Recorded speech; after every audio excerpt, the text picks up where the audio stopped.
Good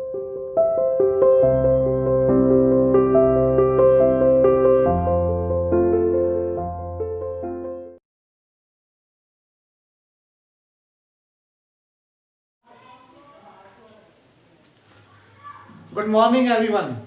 Welcome to CR International online classes. How are you beta? Students, hope you are all fine and you are doing your work neat and clean. As you know that we have completed our first, second or third part. Only few lines are there in this chapter. Those are remaining. इसमें कुछ एक line है जो third part की है, जो कुछ रह गई हैं, पहले उसको हम करेंगे बेटा. After that we will have to complete our question answer of this chapter, of this part also, because first second reading portion and question answer we have done. Now today without wasting our time, let's start our topic. The few lines are remaining which we have to read. Firstly, you will be open the book and page number 71. I want to tell you that we will have to start the page number 71. बेटा 71 पर कुछ लाइनें हमारी रह गई थी, वहां से हमें स्टार्ट करना है. वहां पर जब वो नमाज पढ़ता है और उसके बाद नमाज पढ़ने के बाद जो राइटर है जब अपने बचपन की बात को बताते हैं, वो नमाज पढ़ते हैं, पैसे को लेने के लिए भगवान से प्रेयर करते हैं कि वो 4 रुपये उसके पॉकेट में डाल दें. फिर उसके बाद वो एक गेम खेलते हैं, यानी कि वो कहता है कि मैं गेम खेलते हैं, चलो भगवान कि मैं उस सिग्नल तक जाऊंगा और तुम जब मैं सिग्नल से वापस आ जाऊं तो तुम मेरे पॉकेट के अंदर या उस पत्थर के नीचे 4 रुपये रख देना, कितना मजा आएगा. और जब वो आकर देखता है तो वहां पर कुछ नहीं होता, सिर्फ एक जो कीड़ा है यानी कि रेंगने वाला कीड़ा उसे वहां पर दिखाई देता है, जिससे देखकर वो डर जाता है और सडनली वो वहां से भाग जाता है, यानी कि दूर तक डर कर चला जाता है. फिर उसके बाद धीरे धीरे वापस आता है, क्योंकि उसे बैग उठाना था वहां से, और बैग उठाने तक यानी कि उसे लेकर जाना था, क्योंकि स्कूल की छुट्टी का टाइम हो चुका था, घर भी पहुंचना था. वहां तक हम पढ़ चुके हैं बेटा. उसके बाद वो कहता है कि आई वॉकड अवे, यानी कि जो राइटर हैं वो अपनी बात को बताते हैं. लास्ट स्टैंजा है बिल्कुल हमारा. आई walked away thinking tomorrow I will do वाजू. यहां पर जो ये वर्ड दिया गया है वाजू, इसका मीन्स बेटा आपको बुक के लास्ट में देखने को मिल जाएगा. वैसे मैं बता देता हूं कि जैसे प्रे करने से पहले, भगवान की प्रार्थना करने से पहले हम जो नहाते हैं, मुंह धोते हैं, साफ कपड़े पहनते हैं, वो वाजू होता है. फास्ट वगैरह भी ये करते हैं, उसमें उसको भी हम इसमें इंक्लूड कर सकते हैं.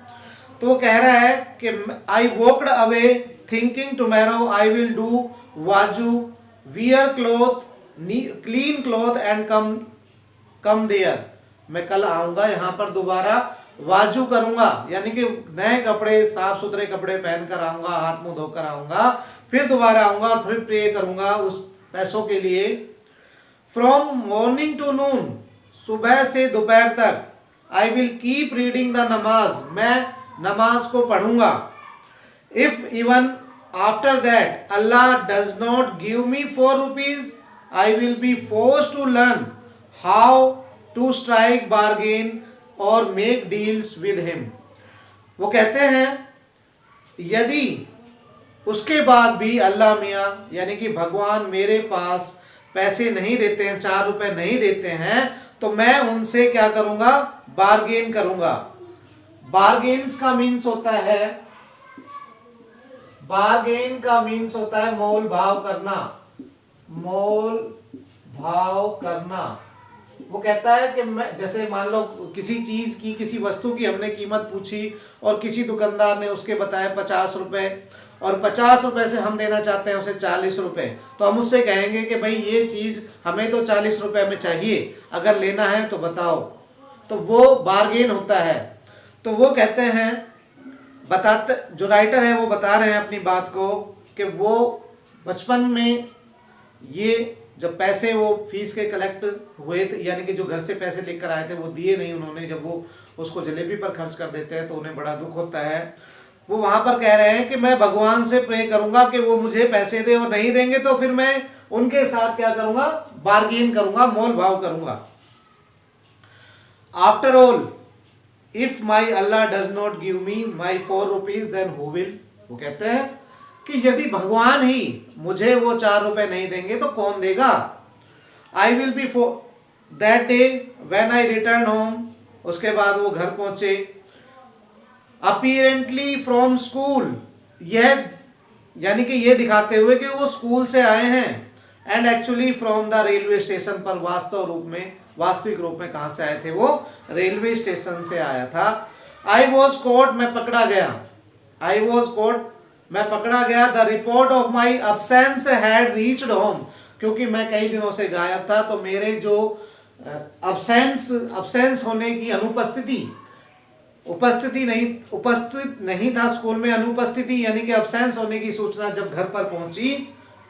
It is useless to relate what happened after that, ऐसा बताना अब सही नहीं होगा कि उसके बाद क्या हुआ होगा। यानी कि अब जब घर वालों को सारी बातों का पता लग ही गया था तो अब ये बताना मुश्किल, यानी कि बताना बेकार ही है कि उसके बाद हुआ क्या होगा। सभी जानते हैं पिटाई होगी। वेल वट एवर हैपेंड, चलो जो कुछ भी हो हुआ हो, but up to the 7th और 8th स्टैंडर्ड, परंतु 7th और 8th क्लास तक मैं आ गया था। आई कीप्ड वंडरिंग, और मैं इस बात को ही लेकर आश्चर्य में था कि इफ अल्लाह मियाँ had sent me 4 rupees that day, यदि भगवान उस दिन मेरे को या मुझे 4 रुपए दे देते, 4 रुपए वो दे देते मुझे, what harm could it have possibly caused anyone, तो इसमें क्या किसी का कुछ बिगड़ जाता। भगवान मुझे 4 रुपए दे देते तो उस दिन क्या बिगड़ जाता किसी का।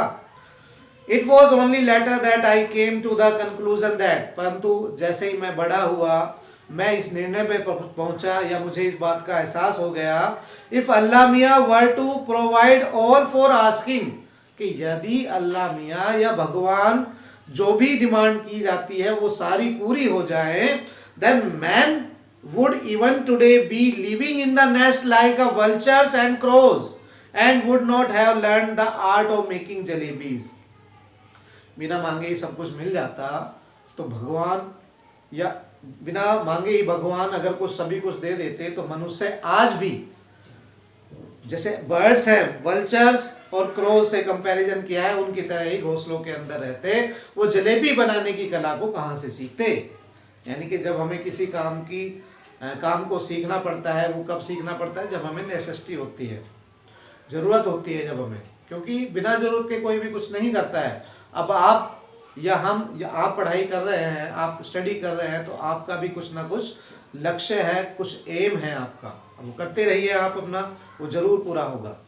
तो इसमें ये बताया गया है लास्ट में कंक्लूजन, क्योंकि बच्चा था उस समय, जो राइटर बच्चे थे, तो उस समय ये मानते थे कि मैं समझ नहीं पाया, 7वीं 8वीं क्लास तक मैं पहुंच गया कि उस दिन अगर भगवान मुझे दे देते तो उनका क्या बिगड़ जाता।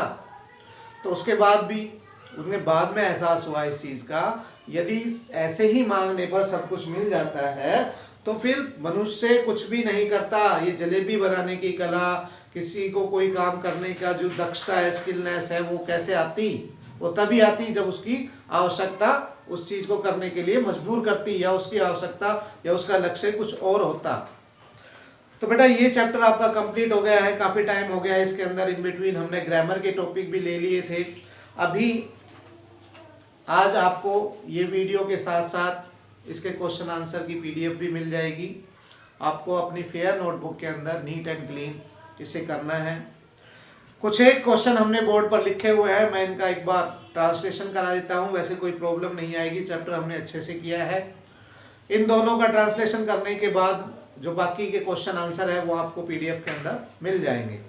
फर्स्ट क्वेश्चन में दिया गया है, फर्स्ट क्वेश्चन में जो राइटर है वो पूछ रहा है, What was the consequence of buying jalebis with the fees money?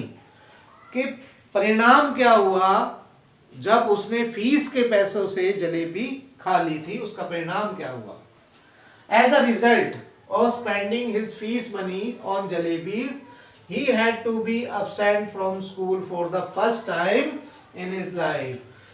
Fees के पैसे से उसने जलेबी खरीदी और जलेबी खरीदने से क्या हुआ कि उसने फीस के पैसे किसको दे दिए, जलेबी वाले को दे दिए, और जलेबी सारे के सारे पैसों से खर्च कर दी, सारे के सारे पैसों उस पर खर्च कर दिए।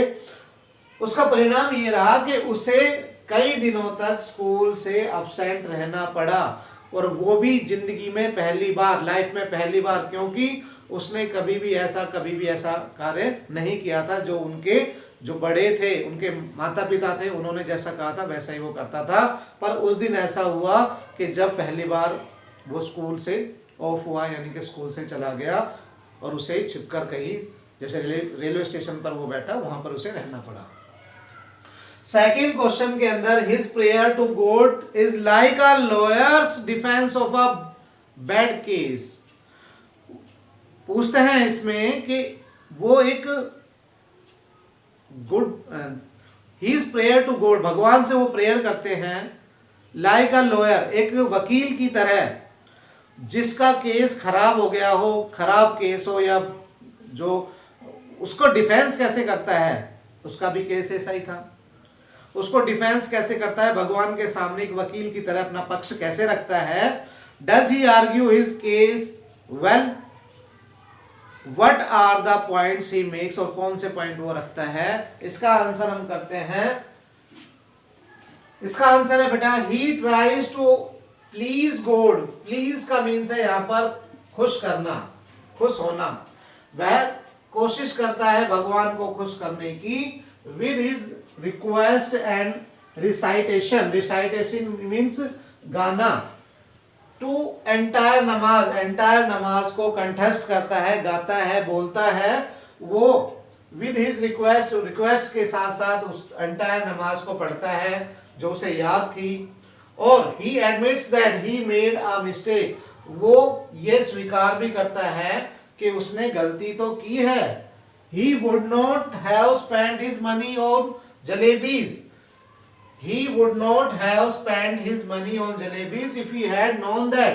वह कभी भी अपने पैसे को खर्च नहीं करता जलेबी पर, यदि उसे पता होता। किसका पता होता? About the delay. डिले का मीन्स होता देरी, देर से अगर स्कॉलरशिप मिलेगी तो उसे वह कभी भी नहीं करता।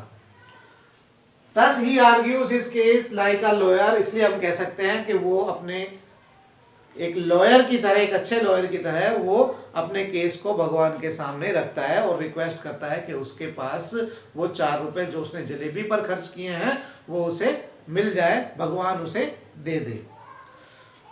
He offers to play a game with Allah Miya. What is the game? वो सिग्नल वाला गेम है, आपको मिल जाएगा ये PDF के अंदर। Did he gets 4 rupees by playing the game? क्या उसे वो गेम खेलने के बाद उसे वो पैसे मिल गए थे, 4 रुपए मिल गए थे। What did he gets to see under the rock? और पैसे मिले या उसके अंदर उसने जो चट्टान हटाई, जब वो गेम खेल रहा था सिग्नल से टच करके जब आता है तो उसके अंदर वो क्या मिलता है उसे, रॉक के अंदर। If God had granted his wish that day, what harm would it have caused him in the latter life? यदि भगवान उसकी विश को, उसकी इच्छा को मान लेते तो उसके बाद क्या नुकसान उसके जीवन में हो जाता, ये हम करेंगे बेटा, PDF में मिल जाएंगे। आप फेयर नोटबुक में अच्छे से करना, इस वीडियो को वॉच करना, क्वेश्चन आंसर आपको लर्न करने हैं। और जब भी हमारी ऑनलाइन क्लास होती है आपसे इन क्वेश्चनों के बारे में डिस्कस किया जाएगा, पूछा जाएगा। कोई प्रॉब्लम हो तो आप खुद भी इससे रिलेटेड जो क्वेश्चन होते हैं, कोई टॉपिक आपको नहीं लगता कि इसमें ये टॉपिक हमें समझ में नहीं आया, ये कैरेक्टर हमें समझ में नहीं आया, ये यहाँ कहाँ से लिंक होता है, तो वो आप पूछ सकते हो बेटा। मिलते हैं नेक्स्ट वीडियो में नए टॉपिक के साथ, तब तक के लिए गुड बाय।